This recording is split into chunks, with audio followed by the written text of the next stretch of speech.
Hello दोस्तों, एक और नए वीडियो में आप सभी का स्वागत है। अपन बात कर रहे थे मेरे भाई रीट 2026 के बारे में अपन चर्चा कर रहे थे, जिसके अंदर से अपन देख रहे थे रीट के अंदर से आईसीटी के एमसीक्यूज के बारे में अपन चर्चा कर रहे थे। और साथियों, आपकी वैकेंसी आ गई है L1 और L2 वालों के लिए नोटिफिकेशन आ चुका है मेरे भाई। तो ये आपके लिए खुशखबरी की बात है, बढ़िया तरीके से तैयारी करनी है मेरे भाई। जो टॉप 300 एमसीक्यूज वाली श्रृंखला चल रही है, इसको देखना न भूला करो मेरे भाई। सारे के सारे सब्जेक्ट अपन करेंगे L1 और L2 के दोनों का अपन करेंगे साथियों। और जो टॉप 300 अपन एमसीक्यूज लेकर आते हैं, ये आपका कंप्लीट रिवीजन करवा देते हैं मेरे भाई। कि जैसे अपन जिस प्रकार से जैसे आईसीटी कर रहे हैं, तो आईसीटी के अपन क्या करेंगे मेरे भाई, टॉप 300 एमसीक्यूज करेंगे, इससे बाहर सवाल नहीं जाएगा। ठीक है, मोटा मोटी तौर पर बात करें तो आपका कंप्लीट रिवीजन एक क्लास एक 300 एमसीक्यूज के अंदर से हो जाता है। और ऐसे ही अपन सारे सब्जेक्टों के करेंगे 100%। अब की बार मास्टर बन के जाना है, सीधी सी बात ही आ जाती है मेरे भाई। एक सीट आपको पक्की करनी है कि आपको चाहे L1 में लगो चाहे L2 वालों के लिए लगो, एक सीट आपको निकालनी है। आप ये मत सोचो कि सीट कम आई है तो हमारा सिलेक्शन नहीं होगा वगैरह वगैरह, उस चीज़ को आप दिमाग से निकाल दो साथियों। आपको 1000 सीट नहीं चाहिए, आपको एक सीट चाहिए।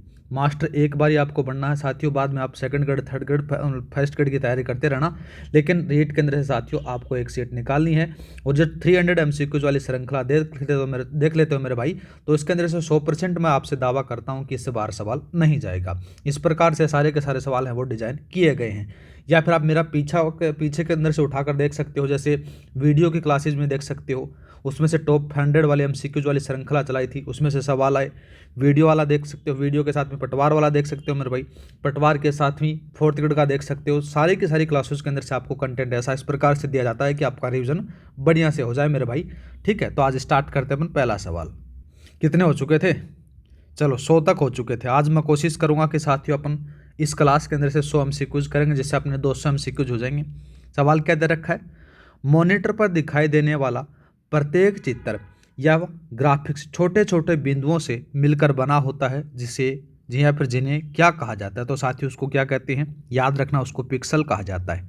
छोटे छोटे बिंदुओं से मिलकर वो डायग्राम बनता है। ठीक है, अब दूसरा नाम दे रखा है रेजुलेशन। रेजुलेशन रेजुलेशन साथियों क्या होता है? साथियों यह पिक्सल के बनने के बाद को दर्शाता है, जिसे डिस्प्ले डिवाइस की स्पष्टता का निर्धारण करता है।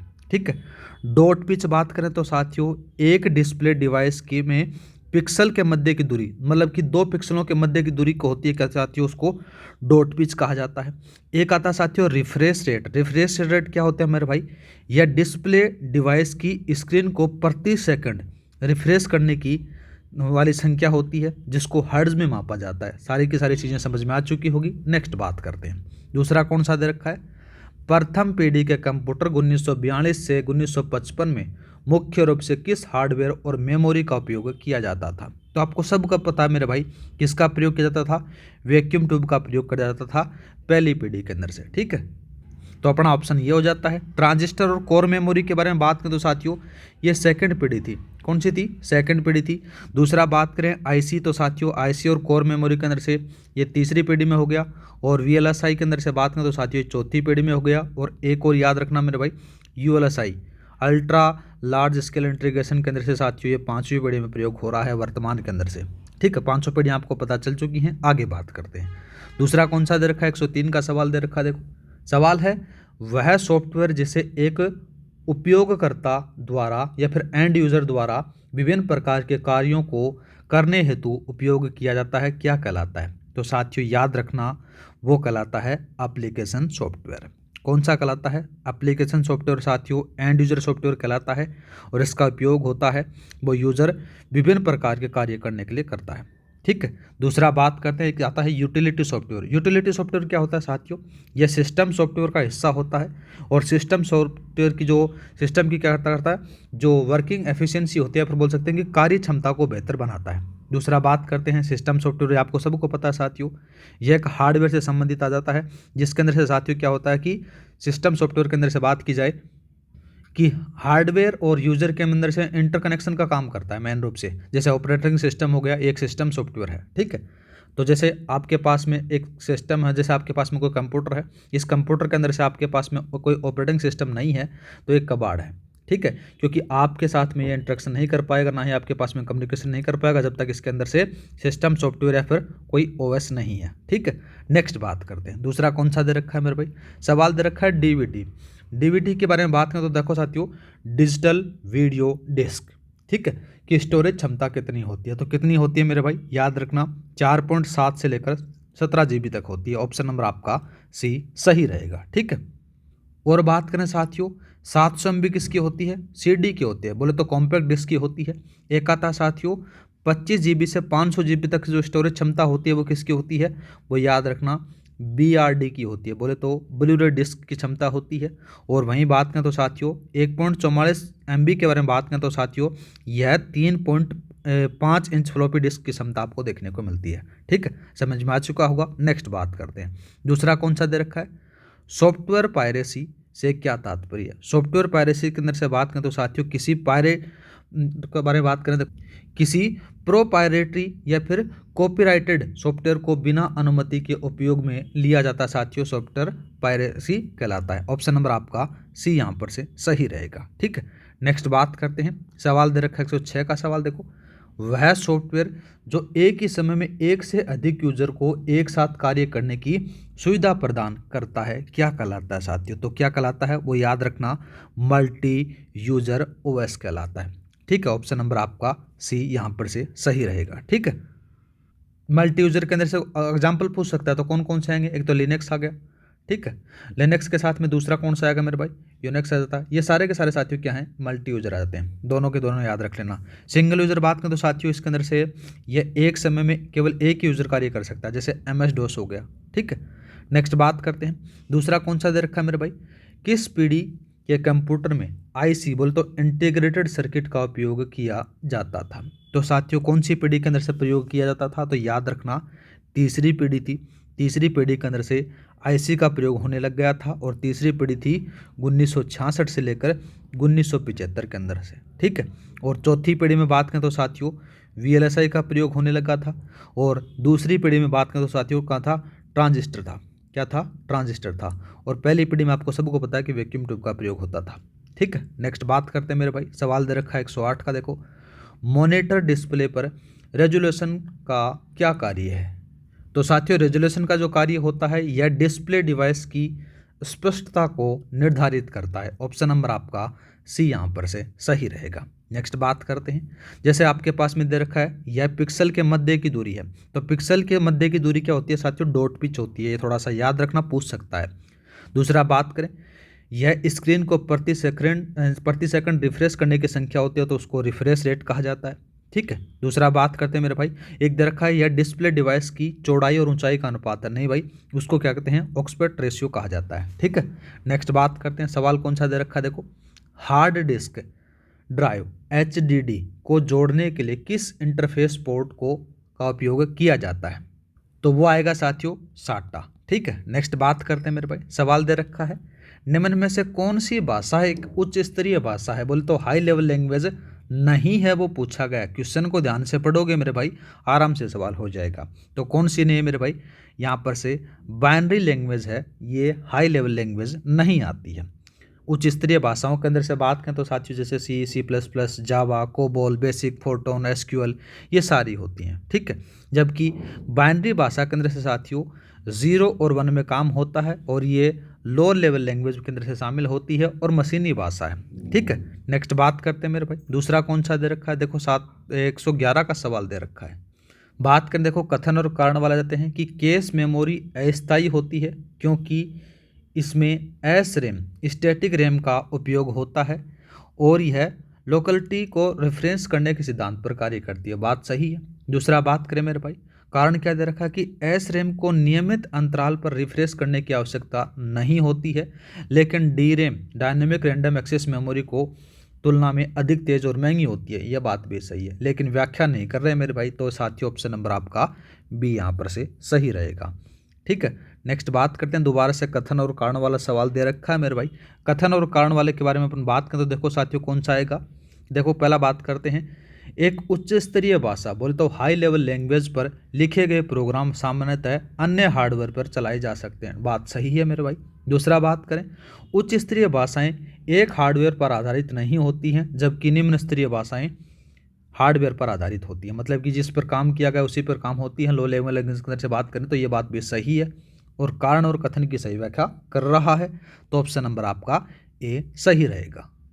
नेक्स्ट बात करते हैं मेरे भाई, दूसरा कौन सा दे रखा, देखो ई गवर्नेंस का एक प्रमुख लाभ यह है कि यह सरकारी निकाय की उद्यम प्रक्रिया को पारदर्शी, सरल और मूल्य साधक बनाता है, बात सही है। दूसरा बात करें तो ई गवर्नेंस का अंतिम लक्ष्य आम जनता की शासन में भागीदारी को बढ़ावा देना तथा शासन को सुगम और सरल एवं सुधारना है, बात सही है मेरे भाई, लेकिन व्याख्या नहीं हो रही है, तो ऑप्शन नंबर आपका बी यहाँ पर से सही रहेगा। नेक्स्ट बात करते हैं मेरे भाई, दोबारा से कथन और कारण वाला सवाल दे रखा है। सवाल दे रखा है मेरे भाई कि हार्ड कॉपी आउटपुट डिवाइस द्वारा दिया गया आउटपुट एक कागज या अन्य सामग्री पर प्रिंट करने हेतु उपलब्ध होता है, ठीक बात है।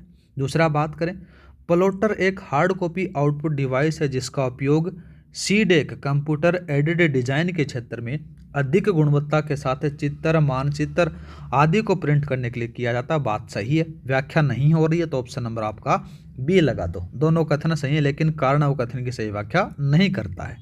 नेक्स्ट बात करते हैं मेरे भाई, कथन और कारण वाला दोबारा से सवाल आ जाता है। क्या दे रखा है, देखो इसी के बारे में अपन बात करें तो देखो साथियों, आपके पास में सवाल दे रखा है कि डेटा प्रोसेसिंग से संबंधित कार्यों के लिए मुख्य रूप से बेसिक भाषा BAS बेसिक भाषा का उपयोग होता है, ठीक है। दूसरा बात करें, कोबोल भाषा का उपयोग व्यवसायिक कार्यों कॉमर्शियल वर्क हेतु किया जाता है, बात ये भी सही है मेरे भाई, लेकिन यहाँ पर से व्याख्या कहीं पर नहीं हो रही है, तो ऑप्शन नंबर आपका बी लगा दो, ठीक है। नेक्स्ट बात करते हैं मेरे भाई, निम्नलिखित मेमोरी के प्रकारों का उनकी प्रकृति के साथ में सही सम्मिलित करना है। ऐसे सवाल आते हैं साथियों, मैं आपको दोबारा से बोलता हूं कि ऐसी कोई भी चीज़ नहीं छोड़ी गई, ऐसा कोई भी टॉपिक नहीं छोड़ा गया जो आपके सिलेबस में नहीं दे रखा हो, और आपके पास में सिलेबस में जो चीज़ें हैं वो सारी की सारी चीज़ें इन जो टॉप 300 MCQ वाली श्रृंखला आएगी उसमें सारा का सारा कवर कर देंगे मेरे भाई। अगर जो बंदा अभी से भी तैयारी कर रहा है ना, उसको भी आपको पेपर देकर मज़ा आ जाएगा, ठीक है। अब बात करें, एक तरफ आपको मेमोरी दे रखी है, दूसरी तरफ उनकी प्रकृति और विशेषताएं दे रखी है। जैसे आपके पास में रैम दे रखा, तो साथियों ये क्या होती है, वोलेटाइल होती है, बोले तो अस्थायी होती है। दूसरा बात करें रोम, ये साथियों नॉन वोलेटाइल होती है, स्थायी मेमोरी होती है। दूसरा बात करें चुंबकीय टेप, चुंबकीय टेप बात करें तो साथियों ये क्या जाती है, इसके बारे में बात करें तो साथियों ये सिक्वेंशियल एक्सेस में मैग्नेटिक मेमोरी का उदाहरण देखने को मिलेगा, जिसमें से डेटा को एक ही क्रम में उपयोग में लिया जाता है मेरे भाई, तो ये इसमें मिला दो। अब बचता है साथियों हार्ड डिस्क, साथियों इसको सीधी या फिर रैंडम एक्सेस कहा जाता, तो ये इसमें मिला दो मेरे भाई, ठीक है। तो आपका ऑप्शन नंबर कौन सा सही रहेगा, बी वाला। नेक्स्ट बात करते हैं, दूसरा दे रखा कि कंप्यूटर भाषाओं और उनके अनुवादकों का सही मिलान करना है, ठीक है भाई साहब, बता देंगे। सबसे पहले बात करें, देखो साथियों नाम आता मशीनी भाषा, कंप्यूटर इसके बिना अनुवाद के सीधे समझ सकता है, ठीक आ जाता है साथियों। यहाँ पर से कौन सा आएगा, मतलब कि मशीनी भाषा को तो कंप्यूटर आराम से समझ सकता है, तो ये आ गया। असेंबली भाषा बात करें तो साथियों, असेंबली भाषा इसमें प्रोग्राम के निर्देशों को लिखने के लिए उसका उपयोग किया जाता है साथियों, तो यहाँ पर से कौन सा आएगा, ये आ जाता है यहाँ पर से ये आ गया, ठीक है। उच्च स्तरीय भाषा के बारे में बात करें HLL, इसमें निर्देश को बदलने हेतु कंपाइलर और इंटरप्रेटर की आवश्यकता होती है, ठीक है। किसकी होती है, कंपाइलर और इंटरप्रेटर की आवश्यकता होती है, ये लो भाई। इंटरप्रेटर क्या करता है मेरे भाई, इंटरप्रेटर करता है लाइन टू लाइन अनुवाद करता है, ठीक है, और कंपाइलर क्या करता है, एक साथ पूरे प्रोग्राम को करता है। थोड़ा बहुत इनके बारे में याद रख लेना मेरे भाई, और इसी के साथ में आपका जो सही आंसर रहेगा वो कौन सा रहेगा, ऑप्शन नंबर आपका सी सही रहेगा। नेक्स्ट बात करते हैं, दूसरा दे रखा है निम्नलिखित एप्लीकेशन सॉफ्टवेयरों का उनके मुख्य उपयोगों के साथ सही मिलान करना है, ठीक है साहब। एक दे रखा है आपके पास में एप्लीकेशन सॉफ्टवेयर, दूसरी तरफ आपको उपयोग दे रखा है। सबसे पहले बात करें तो दोस्तों कौन सा दे रखा है, वर्ड प्रोसेसिंग दे रखा है, ये दस्तावेज संबंधी कार्य करता है, तो ये लो भाई इसमें से।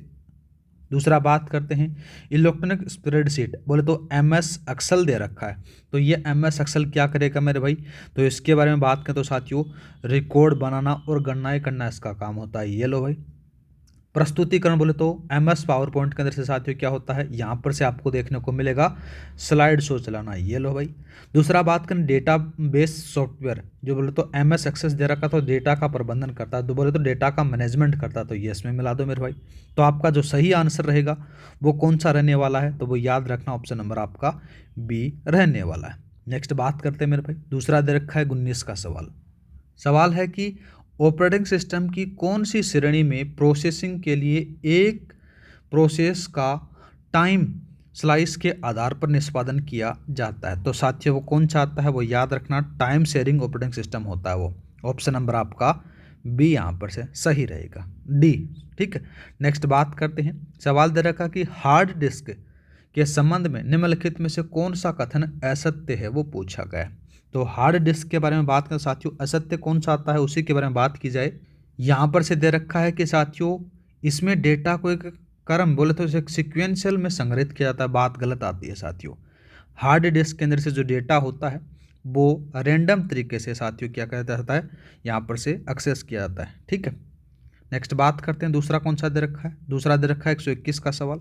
121 के सवाल में बात करें तो साथियों ई मित्र पोर्टल के अंतर्गत राजस्थान सरकार ने विभिन्न विभागों से जुड़ी कुल कितनी सुविधाओं को जोड़ा है। तो कितनी सुविधाओं को जोड़ा है मेरे भाई, 105 सुविधाओं को जोड़ा है। ऑप्शन नंबर आपका सी सही रहेगा। ठीक है, नेक्स्ट बात करते हैं मेरे भाई, दूसरा कौन सा दे रखा है। CD DVD और ब्लू रे डिस्क जैसे ऑप्टिकल डिस्क में डेटा को कॉपी या राइट करने की प्रक्रिया को बर्निंग क्यों कहा जाता है। ठीक है, तो बर्निंग क्यों कहा जाता है मेरे भाई, क्योंकि डेटा को रीड और राइट करने हेतु लेजर तकनीक का उपयोग किया जाता है, इसलिए इसको बर्निंग कहा जाता है। ठीक, नेक्स्ट बात करते हैं मेरे भाई, दूसरा कौन सा दे रखा है 123 का सवाल है कि फर्मवेयर के बारे में कौन सा कथन सही है, वो पूछा गया। तो साथियों फर्मवेयर के बारे में बात करें तो देखो क्या आता है, यह रोम के अंतर्गत आने वाले प्रोग्रामों का समूह है जिसे निर्माता निर्माण के दौरान ही लिखा जाता है। ठीक है, ये थोड़ा सा याद रख लेना। ठीक है, नेक्स्ट बात करते हैं मेरे भाई, दूसरा कौन सा दे रखा है, यह एक एप्लीकेशन सॉफ्टवेयर आ जाता है, तो ये बात साथियों यहाँ पर से गलत आ जाती है। ठीक है, आगे जो भी गलत है तीनों के तीनों गलत हैं, लेकिन ये चौथे वाला सही है। नेक्स्ट बात करते हैं मेरे भाई, भारत में निर्मित प्रथम सुपर कंप्यूटर कौन सा था। तो कौन सा था मेरे भाई, याद रखना परम 8000 था। कौन सा था, परम 8000 था साथियों। इसको 1991 के अंदर से बनाया जाता है, किसके द्वारा, सीडेक के द्वारा बनाया जाता है। किसके द्वारा बनाया जाता है मेरे भाई, सीडेक के द्वारा बनाया जाता है। ठीक है, और इसके जो जनक हैं वो भी थोड़ा सा याद रखना, नाम आता है विजय, इसके जनक आपको मिलेंगे विजय भटकर के नाम से। ठीक है, नेक्स्ट बात करते हैं मेरे भाई, सवाल दे रखे 125 का, OCR बोले तो ऑप्टिकल कैरेक्टर रीडर का मुख्य उद्देश्य क्या है। तो ऑप्टिकल कैरेक्टर रीडर है मेरे भाई, इसका जो मेन उद्देश्य है इसके बारे में बात करें तो देखो साथियों ये क्या काम करता है, सबसे पहले उसके बारे में अपन बात करते हैं। देखो ये काम करता है, इसका जो मेन काम रहता है कि पेज पर उपलब्ध हस्तलिखित या फिर प्रिंटेड टेक्स्ट को इनपुट कर प्रोसेस करने योग्य बनाना। ऑप्शन नंबर आपका सी सही रहेगा। नेक्स्ट बात करते हैं मेरे भाई, एक दो चीज़ और बता देता हूँ क्या फिर, ये लो भाई, पहला यहाँ पर से दे रखा है, इसके बारे में अपन थोड़ा सा चर्चा कर लेते हैं। तो यहाँ पर से कौन सा दे रखा है, यहाँ पर से बात करें तो यह दे रखा है फुगांकू। तो ये फुगांकू क्या साथियों, विश्व का सबसे तेज कंप्यूटर आपको देखने को मिलेगा, याद रखना है, विश्व का सबसे तेज सुपर कंप्यूटर है। और करे फेस्ट बात करें तो साथियों ये कौन सा आता है, ये विश्व का प्रथम सुपर कंप्यूटर है, ये भी याद रखना है। ठीक है, और दूसरा बात करें तो साथियों कौन सा दे रखा है, यहाँ पर से ये बात करते हूँ प्रत्यूष बात करें तो प्रत्यूष क्या है मेरे भाई, ये भारत में स्थापित एक सुपर कंप्यूटर है, लेकिन प्रथम नहीं है, थोड़ा सा याद रख लेना, क्योंकि 3-4 इन कंप्यूटरों से सवाल बन जाता तो इनलिए मेरे को चारों बताने पड़े। नेक्स्ट बात करते हैं मेरे भाई, सवाल दे रखा 126 का। देखो 126 का सवाल है कि ई लर्निंग के नुकसानों में निम्नलिखित में से कौन सा शामिल है। तो साथियों यहाँ पर से कौन सा जाता है, प्रशिक्षण सामग्री तैयार करने का प्रारंभिक खर्च अधिक होना, ये आपका नुकसान देखने को मिलेगा, इसका एडवांटेज। नेक्स्ट बात करते हैं मेरे भाई, 127 का सवाल दे रखा है, विश्व व्यापार संगठन WTO के समझौते में एक भाग TPIPS का क्या उद्देश्य है। तो साथियों इसके अंदर से बात करें तो यहाँ पर से आएगा बौद्धिक संपदा अधिकार से संबंधित कानूनों को अंतर्राष्ट्रीय मानकों के अनुसार बनाना, ये इसका मेन उद्देश्य आ जाता है। नेक्स्ट बात करते हैं मेरे भाई, दूसरा दे रखा कि फ्लॉपी डिस्क को माइक्रो आकार 3.5 के आधार पर उसकी संग्रहण क्षमता कितनी होती है? तो याद रखना मेरे भाई 1.44 MB होती है। ये मैं पहले बता चुका हूँ। नेक्स्ट बात करते हैं। दूसरा कौन सा दे रखा है? 129 का सवाल दे रखा है। सवाल है कि प्रिंटर के संदर्भ में डॉट मैट्रिक्स प्रिंटर का मुख्य उद्देश्य क्या है? इसका जो मैंने मुख्य उद्देश्य बात करें तो साथियों, यह सबसे अधिक उपयोग लिया जाने वाला करेक्टर प्रिंटर है, जिसके प्रिंटर हेड में पिनों की संख्या एक मैट्रिक्स होती है। तो ऑप्शन नंबर सी आपका सही रहेगा। नेक्स्ट बात करते हैं। सवाल दे रखा कि वेबसाइट एड्रेस URL के संबंध में डोमेन नेम सिस्टम बोले तो DNS का क्या तात्पर्य है? तो DNS के बारे में अपन बात करें तो साथियों, ये आपको क्या देखने को मिलेगा? डोमेन नेम को IP एड्रेस में बदलने हेतु उपयोग किया जाता है। तो ऑप्शन नंबर आपका बी सही रहेगा। नेक्स्ट बात करते हैं। सवाल दे रखा है ई लर्निंग की एसिंक्रोनस विधा का चयन करने का मुख्य कारण क्या हो सकता है, जबकि सिंक्रोनस विधा उपलब्ध है? तो साथियों, इसके बारे में अपन बात करें तो याद रखना यहाँ पर से आएगा कि प्रशिक्षु को अपनी सुविधा अनुसार किसी भी समय प्रशिक्षण प्राप्त करना हो। ऑप्शन नंबर आपका बी यहाँ पर से सही रहेगा। नेक्स्ट सवाल के बारे में बात करें। नेक्स्ट कौन सा दे रखा है? देखो, माइक्रो प्रोसेसर के संबंध में मल्टी प्रोसेसिंग से क्या तात्पर्य है? तो साथियों, मल्टी प्रोसेसिंग के अंदर से बात करें तो देखो यहाँ पर से क्या आएगा कि दो या दो से अधिक प्रोसेस को एक ही समय उपयोग करने हेतु विभिन्न निर्देशों का निष्पादन किया जाता है। तो उसे इसको क्या कहते हैं साथियों? इसे मल्टी प्रोसेसिंग कहा जाता है। तो साथियों, ऑप्शन नंबर सी यहाँ पर से सही रहेगा। नेक्स्ट बात करते हैं मेरे भाई। सवाल दे रखा कि निम्नलिखित में से कौन सी भाषा गणितीय एवं वैज्ञानिक गणना के लिए मुख्य रूप से विकसित की गई थी? तो वो कौन सी थी मेरे भाई? याद रखना वो थी फोर्टोन। ये जो भाषा थी साथियों, गणितीय गणना और वैज्ञानिक गणना करने के लिए प्रयोग की गई थी। दूसरा बात करें, कोबोल थी, ये व्यावसायिक कार्यों के लिए थी। बेसिक थे साथियों, ये डेटा प्रोसेसिंग से संबंधित कार्यों की थी। और जो पैरेललोग्राम है साथियों, क्या जाती है? कृत्रिम भाषा हेतु जो प्रोग्रामिंग लैंग्वेज के लिए उसको प्रयोग किया गया था, पोरलोग। नेक्स्ट बात करते हैं। देखो साथियों, सवाल दे रखा 134 का, कंपाइलर और इंटरप्रेटर के बीच मुख्य अंतर क्या है जब वे एक उच्च स्तरीय भाषा को मशीनी भाषा में बदलते हैं? लगा लेना मेरे भाई, इंपॉर्टेंट। कंपाइलर और इंटरप्रेटर से सवाल 100% बनेगा आपके एग्जाम के अंदर से। तो याद रखना, कंपाइलर क्या करता है? पूरे प्रोग्राम को एक साथ क्या करता है कि मशीनी भाषा में बदलता है, जबकि इंटरप्रेटर क्या करता है साथियों? लाइन वाइज लाइन उसमें चेंज करता है। तो साथियों, कौन सा आएगा? ऑप्शन नंबर सी सही रहेगा। ठीक है। नेक्स्ट बात करते हैं। सवाल दे रखा 135 का सवाल देखो कि डिजिटल इंडिया कार्यक्रम में का विजन किस तीन प्रमुख क्षेत्रों पर केंद्रित है, उसके बारे में अपन बात करते हैं। तो डिजिटल इंडिया के बारे में अपन बात करें, देखो वो आएगा हर नागरिक के लिए डिजिटल ढांचा, मांग पर संचालन एवं सेवाएं और नागरिकों का डिजिटल सशक्तिकरण। ये ऑप्शन नंबर आपका सी सही रहेगा। नेक्स्ट बात करते हैं मेरे भाई। 136 का सवाल क्या दे रखा है? देखो इसी के बारे में बात करें। देखो ये दे रखा है कि ई कॉमर्स के संदर्भ में क्रेता को क्रेडिट कार्ड या डेबिट कार्ड के माध्यम से भुगतान करने पर विक्रेता किस संस्था से ऑनलाइन सत्यापन प्राप्त करता है? तो साथियों, याद रखना, कार्ड प्रदाता संस्था से करता है। ठीक है। नेक्स्ट बात करते हैं मेरे भाई। दूसरा कौन सा दे रखा है? यहाँ पर से 137 का सवाल दे रखा है। सवाल है ई गवर्नेंस के अंतर्गत विभिन्न सरकारी विभागों के मध्य नेटवर्क की स्थापना का कार्य किस सेवा के तहत आता है? तो साथियों, किस सेवा के अंतर आता है? याद रखना, वो आएगा ई सचिवालय। कौन सा आएगा मेरे भाई? ई सचिवालय आएगा। नेक्स्ट बात करते हैं। दूसरा कौन सा दे रखा है? निम्नलिखित में से कौन सा इनपुट डिवाइस मुख्य रूप से डिजाइनिंग से संबंधित कार्य के लिए उपयोग किया जाता है? तो साथियों, वो कौन सा आता है? वो याद रखना, वो आता है ट्रैक बॉल। ठीक है। दूसरा बात करते हैं, स्कैनर क्या करता है? हार्ड कॉपी को सॉफ्ट कॉपी में बदलता है। माउस आपको पता है कि एक पॉइंटिंग डिवाइस है। ट्रैक बॉल आपको मैंने बता दिया। टच पैड क्या करता है साथियों? लैपटॉप में माउस की तरह कार्य करने वाली एक पॉइंटिंग डिवाइस है। सारी चीज़ें समझ में आ चुकी होंगी। नेक्स्ट बात करते हैं। दूसरा कौन सा दे रखा है? 139 का सवाल दे रखा है मेरे भाई। यहाँ पर से कि कंप्यूटर की विश्वसनीयता का क्या अर्थ है? विश्वसनीयता का अर्थ के बारे में बात करें तो साथियों, कंप्यूटर एक समान डेटा सेट से एक जैसे ही परिणाम देता है। ऑप्शन नंबर आपका सी सही रहेगा। ये इसकी विश्वसनीयता से संबंधित आता है। नेक्स्ट बात करते हैं मेरे भाई। सवाल दे रखा है मेरे भाई, मेमोरी हायरार्की के अनुसार सबसे तेज से सबसे धीमी क्रम में द्वितीयक मेमोरी बोले तो सेकेंडरी मेमोरी उपकरणों का सही क्रम आपको बताना है। ठीक है। तो यहाँ पर से सबसे पहले आएगा एसएसडी, फिर हार्ड डिस्क, फिर मैग्नेटिक टेप आएगा। ऑप्शन नंबर आपका सी सही रहेगा। नेक्स्ट बात करते हैं सोशल मीडिया के अंतर्गत, सोशल मीडिया के अत्यधिक उपयोग से होने वाले मनोवैज्ञानिक प्रभावों से क्या मनोवैज्ञानिक प्रभाव में क्या शामिल है, उसके बारे में अपने को बात करनी है। तो यहाँ पर से साथियों कौन सा आएगा, वो आएगा आइसोलेशन के कारण सामाजिक गुणों का विकास न हो पाना। ऑप्शन नंबर आपका बी सही रहेगा। नेक्स्ट बात करते हैं दूसरा कौन सा दे रखा, देखो ई मेडिसिन सेवा का मुख्य फोकस क्या है।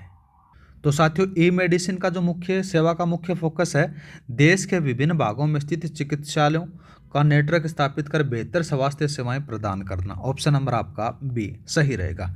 नेक्स्ट बात करते हैं कि वेब ब्राउज़र क्या है। वेब ब्राउज़र के बारे में बात करें तो साथियों वेब ब्राउज़र आपको क्या देखने को मिलेगा, वो याद रखना साथियों, वह सॉफ्टवेयर जिसका उपयोग वेब एक्सेस करने हेतु किया जाता है। ऑप्शन नंबर आपका कौन सा सही रहेगा, बी सही रहेगा। नेक्स्ट बात करते हैं मेरे भाई द्वितीयक पीढ़ी 1995 से 1965 के कंप्यूटर में इस्तेमाल होने वाली भाषा कौन सी थी।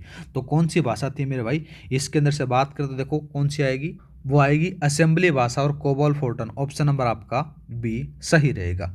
नेक्स्ट बात करते हैं, सवाल दे रखा कि गोपनीयता का मुख्य सिद्धांत क्या है।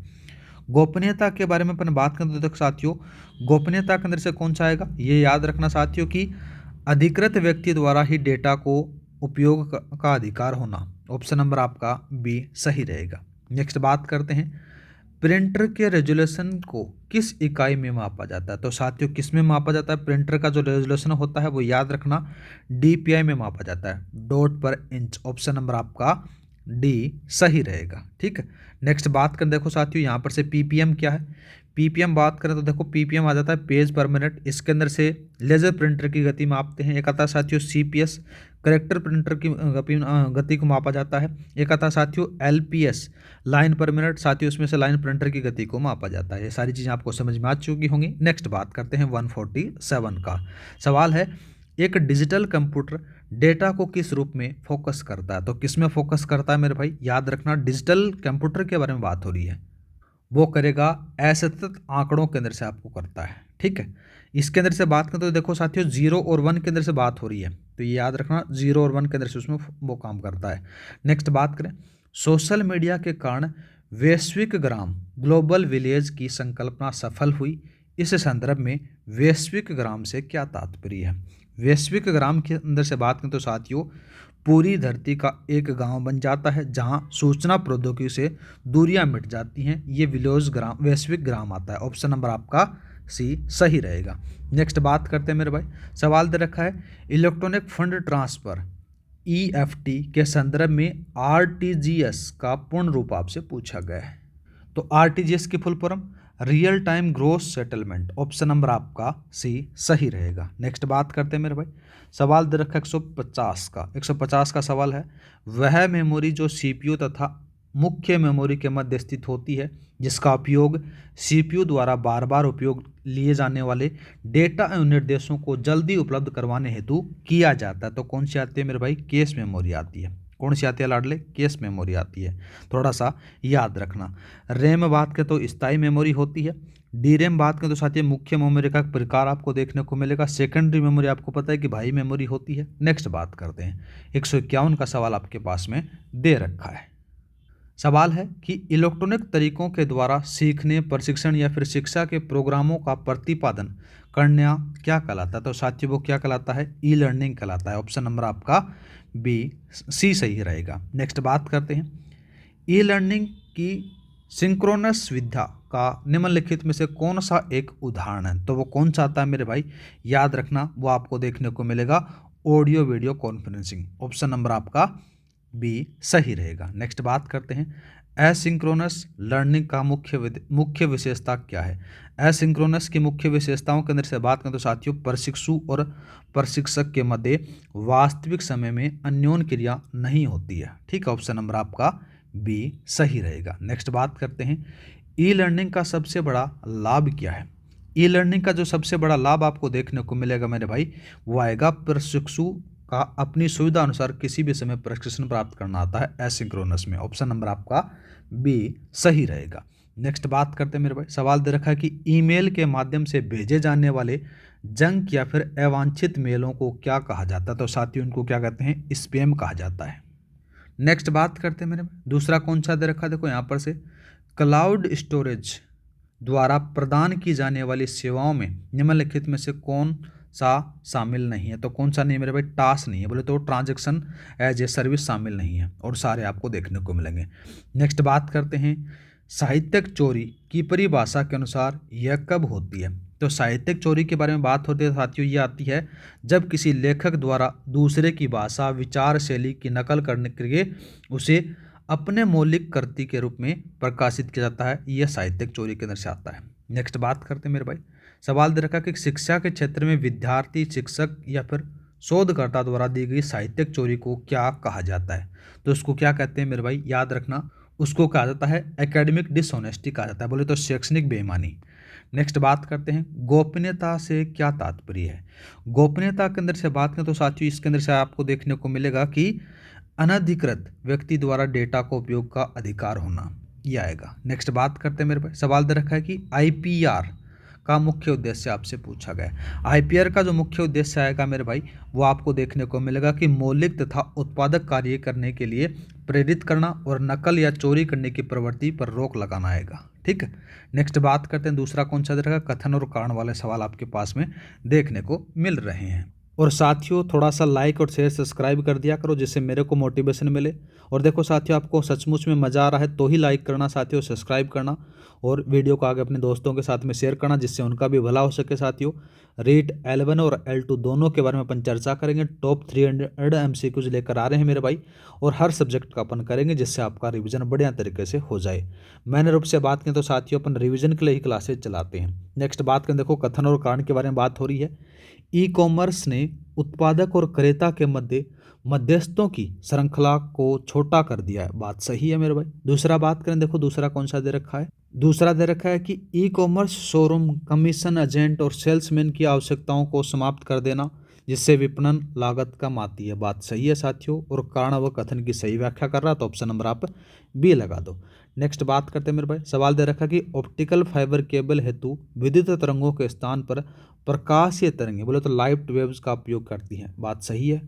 दूसरा दे रखा है कि ऑप्टिकल फाइबर केबल डेटा संचार के लिए पूर्ण आंतरिक परावर्तन के सिद्धांत पर कार्य करती हैं। बात भी सही है साथियों, लेकिन कारण व कथन की सही व्याख्या नहीं कर रहा तो ऑप्शन नंबर आपका बी लगा दो। ठीक है।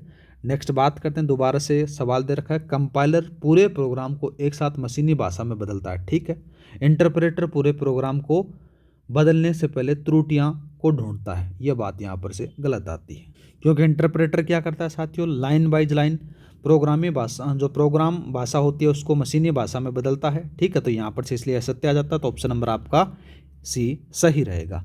नेक्स्ट बात करते हैं मेरे भाई, सवाल दे रखा है 164 का सवाल। 164 के सवाल के बारे में बात करें तो देखो साथियों कौन सा आएगा? सामाजिक मीडिया के अत्यधिक उपयोग से लोग वास्तविक समाज से अलग थलग पड़ जाते हैं। बात सही है।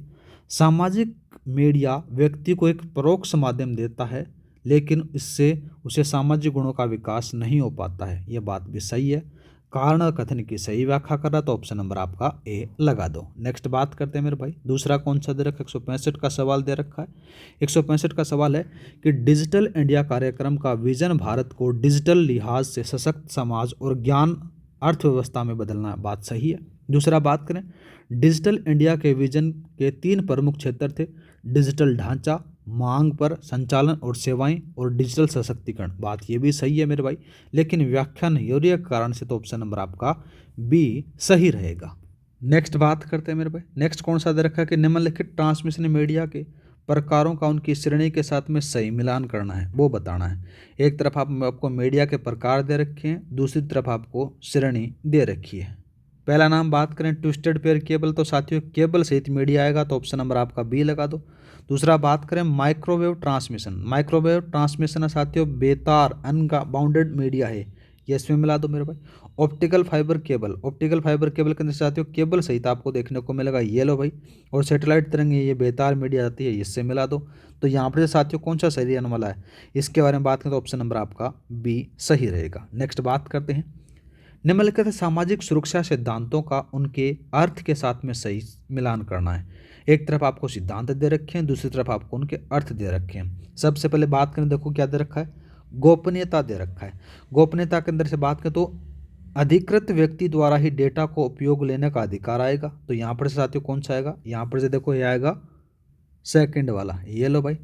सत्यनिष्ठा, सत्यनिष्ठा के बारे में बात करें तो प्राप्तकर्ता तक पहुँचने वाला डेटा उसी रूप में होना चाहिए जिस रूप में उसको भेजा गया है। तो ये आ गया। एक प्रमाणीकरण, तो संपर्क करने वाले की पहचान की सत्यता का पता लगाना, यह आ जाता है यहाँ पर से प्रमाणीकरण। तो इसमें मिला दो मेरे भाई। तो यहाँ पर से सही कौन सा रहेगा, ऑप्शन नंबर आपका सी सही रहेगा।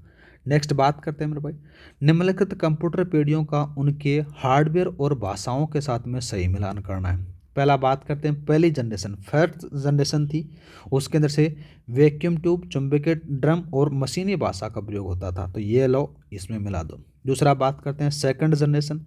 सेकंड जनरेशन थी 1955 से 1965 तक थी। इसमें से ट्रांजिस्टर, कोर मेमोरी, चुंबकीय ड्रम और असेंबली का इसका प्रयोग होता था। ये इसमें से कौन सा आएगा, ये सेकंड वाला आ गया।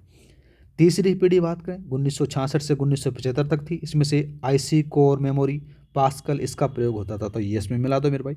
चतुर्थ बात करें तो ये इसमें मिला दो। तो इसमें आपका सही आंसर कौन सा रहेगा, सी रहेगा। नेक्स्ट बात करते हैं मेरे भाई, ई कॉमर्स के अंतर्गत विक्रेता क्रेडिट कार्ड से भुगतान प्राप्त करने के बाद ऑनलाइन सत्यापन कहाँ से करता है। तो साथियों वो कहाँ से करता है, तो याद रखना कार्ड प्रदाता संस्था से करता है। तो ये ऑप्शन नंबर आपका सी सही रहेगा। नेक्स्ट बात करते हैं, डेटा संचार के किस माध्यम में डेटा को दोनों दिशाओं में ट्रांसमिट किया जा सकता है परंतु एक समय में केवल एक ही दिशा में किया जा सकता है। तो वो याद रखना मेरे भाई, हाफ डुप्लेक्स में किया जा सकता है। कहाँ होगा, ऑप्शन नंबर आपका बी सही रहेगा। सिंप्लेक्स के अंदर से साथियों क्या होता है, तो सिंप्लेक्स के अंदर से साथियों एक साइड में ही जाता है, मतलब कि एक ही दिशा में भेजा जा सकता है, प्राप्त नहीं किया जा सकता। फुल डुप्लेक्स के अंदर से साथियों दोनों एक साथ अपन कर सकते हैं, ठीक है। नेक्स्ट बात करते हैं, देखो कौन सा दे रखा है, 171 का सवाल दे रखा है। 171 के सवाल के अंदर से बात करें तो कौन सा आएगा, डेटा संचार के किस माध्यम से डेटा को एक ही समय दोनों दिशाओं में ट्रांसमिट किया जा सकता है। तो फुल डुप्लेक्स आएगा मेरे भाई, ऑप्शन नंबर आपका सी सही रहेगा। जैसे आपका मोबाइल फ़ोन हो गया, जैसे आप क्या करते हो साथियों, बाबू सोना करने लग जाते हो, वो उधर से चपर चपर करती रहती है, आप उधर से चपर चपर करते हो। तो ये फुल डुप्लेक्स का उदाहरण आपको देखने को मिलेगा। फ़ोन पर बात करते हैं ना, वो वाला सिस्टम, ठीक है। नेक्स्ट बात करते हैं, 172 का सवाल दे रखा है।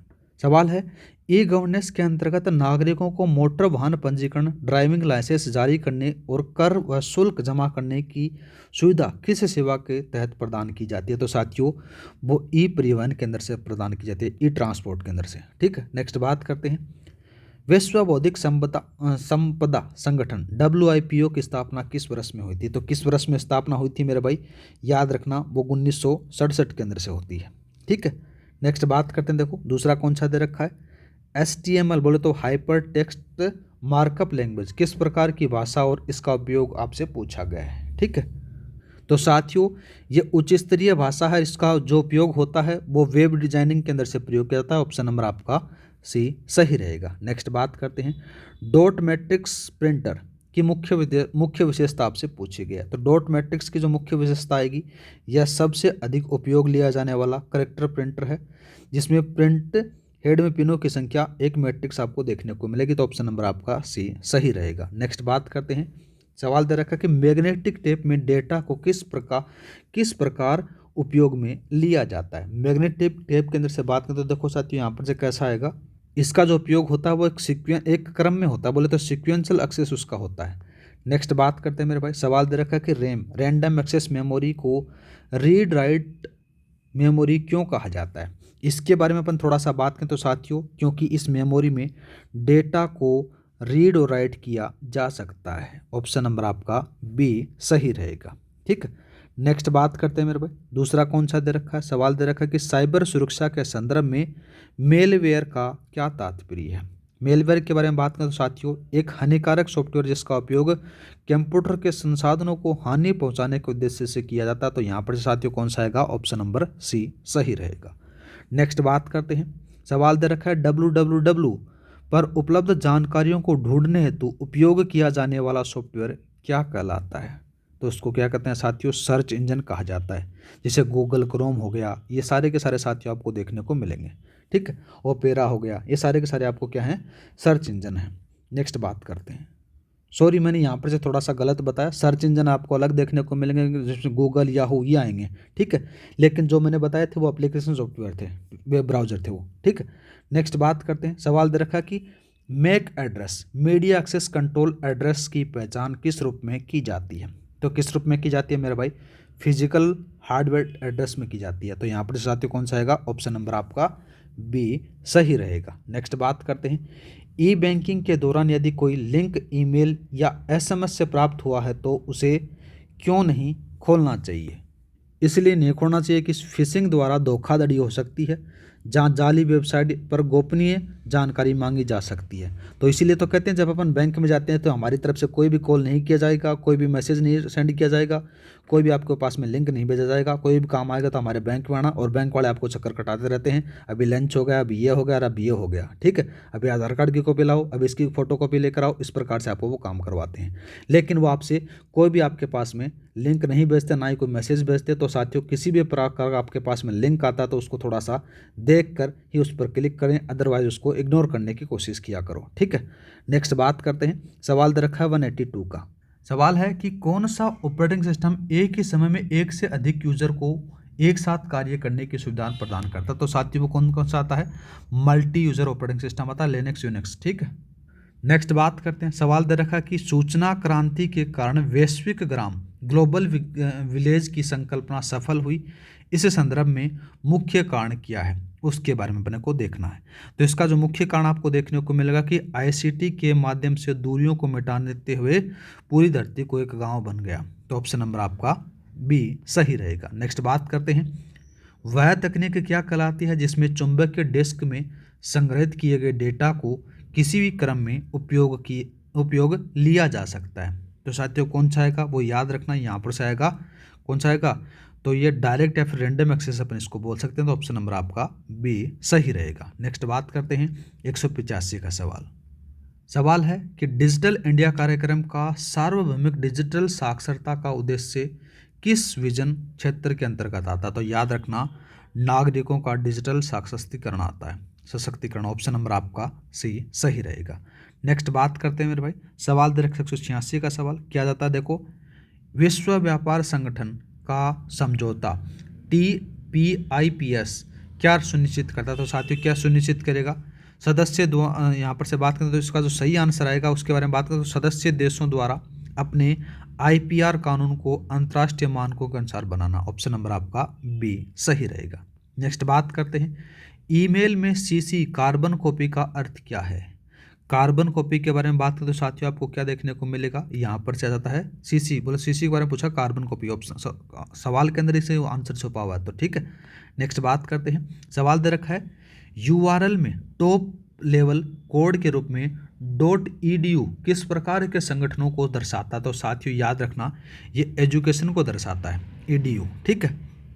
नेक्स्ट बात करें, देखो साथियों कौन सा दे रखा है, नेक्स्ट दे रखा है मेरे भाई कि कंप्यूटर तंत्र, कंप्यूटर सिस्टम के संदर्भ में बस किस से कहा जाता है। तो साथियों बस के बारे में बात करें तो साथियों CPU तथा इससे जुड़े हुए अन्य मध्य डेटा संचार के तारों का समूह को क्या कहता है साथियों, बस कहा जाता है, ठीक है। बस क्या काम करती हैं, एक जगह से दूसरी जगह सवारी ले जाने का काम करती है ना अपनी लोकल लैंग्वेज के अंदर से, वैसा ही जो कंप्यूटर सिस्टम के अंदर से जो बस जुड़ी रहती हैं वो एक जगह से डेटा दूसरी जगह ले जाने का काम कर सकती हैं। तो ये थोड़ा सा याद रख लेना। नेक्स्ट बात करते हैं, ऑपरेटिंग सिस्टम का कौन सा कार्य है। तो ऑपरेटिंग सिस्टम का मेमोरी मैनेजमेंट का भी है, प्रोसेस मैनेजमेंट का भी है, फाइल मैनेजमेंट का भी है, सारे के सारे काम ये ऑपरेटिंग सिस्टम के हैं, ठीक है। नेक्स्ट बात करते हैं, कंप्यूटर की मेमोरी में 1 TB 1 टेराबाइट कितने गीगाबाइट के बराबर होती है, ठीक है। तो कितने गीगाबाइट के बराबर होती है मेरे भाई, 1024 गीगाबाइट के बराबर होती है। तो ऑप्शन नंबर आपका सी यहाँ पर से सही रहेगा, ठीक है। नेक्स्ट बात करते हैं, दूसरा कौन सा दे रखा है, प्रिंटर के संदर्भ में नॉन इम्पैक्ट प्रिंटर में प्रिंटिंग हेतु किस तकनीक का उपयोग किया जाता है। तो किस तकनीक का प्रयोग किया जाता है मेरे भाई, यहाँ पर से याद रखना यह आएगा इलेक्ट्रोकेमिकल लेजर थर्मल तकनीक का उपयोग किया जाता है, ऑप्शन नंबर आपका सी सही रहेगा। सवाल दे रखा है मेरे भाई नेक्स्ट वाला, असेंबली भाषा को मशीनी भाषा में बदलने के लिए किस अनुवादक या फिर ट्रांसलेटर का उपयोग किया जाता है। तो असेंबलर का प्रयोग करते हैं मेरे भाई, ठीक है। ऑप्शन नंबर आपका सी सही रहेगा।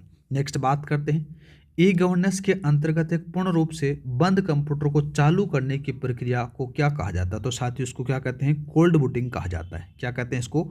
कोल्ड बूटिंग कहा जाता है। बूटिंग दो प्रकार की होती है, वार्म बूटिंग होती है, कोल्ड बूटिंग होती है, मैंने कल बता दिया था साथियों। ठीक है, नेक्स्ट बात करते हैं, वेब ब्राउजर का एक उदाहरण क्या नहीं है? तो वेब ब्राउजर के अंदर से साथियों कौन सा नहीं है? देखो यहाँ पर से गूगल नहीं है। गूगल क्या है? एक सर्च इंजन है। गूगल क्रोम है, ये वेब ब्राउजर है। मोजिला फायरफॉक्स भी है और ओपेरा भी है, सारे के सारे साथियों इसमें आएंगे, लेकिन गूगल है वो एक सर्च इंजन है। नेक्स्ट बात करते हैं, सवाल कौन सा दे रखा है? 196 का सवाल दे रखा है, प्रिंटर का उपयोग सॉफ्ट कॉपी को हार्ड कॉपी में बदलने हेतु किया जाता है। किस प्रिंटर को पेज प्रिंटर भी कहा जाता है?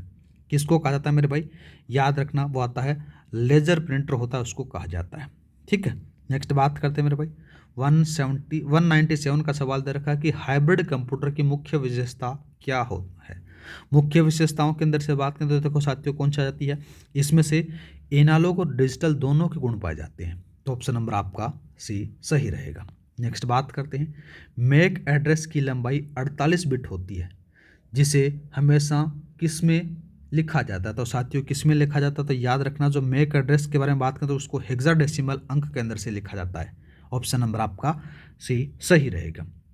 नेक्स्ट बात करते हैं, 199 का सवाल दे रखा है, कंप्यूटर की किस विशेषता के अंतर्गत वह हमेशा बिना त्रुटि के परिणाम प्रदान करता है?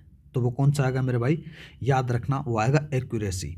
वो हमेशा आपको क्या देगा? जो भी आपने काम किया उसको वो काम करके देगा। ऐसे नहीं कि आपने ये बोला कि मैं आपको बोल रहा हूँ कि चैनल को लाइक शेयर सब्सक्राइब करना, तो आप कभी करोगे, आपको मन में आएगा, तो अदरवाइज नहीं करोगे। लेकिन जैसे अपन जो कंप्यूटर को बोल देते हैं तो कंप्यूटर काम कर देगा आपको। ठीक है, नेक्स्ट बात करते हैं, देखो साथियों नेक्स्ट आपके पास में स्लाइड डाल दी गई, कोई दिक्कत नहीं। नेक्स्ट बात करते हैं मेरे भाई, सवाल दे रखा है कि किस पीढ़ी के कंप्यूटर में आईसी इंटीग्रेटेड सर्किट का उपयोग किया जाता था और सी भाषा का विकास हुआ था? तो वो कौन सी भाषा थी मेरे भाई? वो तीसरी पीढ़ी थी। और जो तीसरी पीढ़ी थी उसके अंदर से कब तक चली थी मेरे भाई?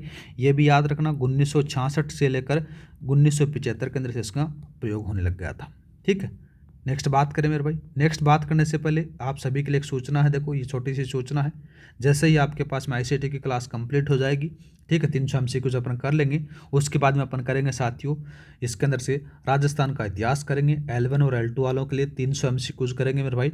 मेन रूप से बात करें तो आपके सिलेबस से बाहर सवाल नहीं जाएगा, सारी की सारी चीज़ें आपको इसके अंदर से कवर कर दी गई हैं मेरे भाई।